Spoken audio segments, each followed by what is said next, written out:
ရှိလမ်းမပေါ်ဟိုရင်လုံးမစီလွမ်းပြေရောက်လာမေရဲ့စကားတွေတကားပြတ်တွေ့နေမှာနောက်ဆုံးလမ်းခွဲရမှာကြောက်ဆုံးပဲကွာကိုယ်စမပြေတဲ့ခိုင်တန်းချစ်သူမင်းနဲ့ဝေးခဲ့ရတာပါ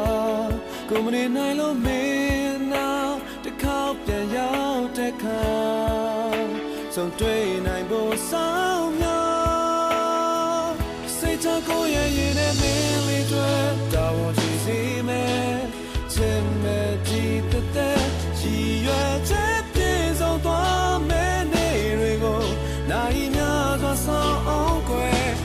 ကိုရဲ့ရင်နဲ့အိမ်မပဲကိုခုံမင်းနဲ့လွတ်တာရှိ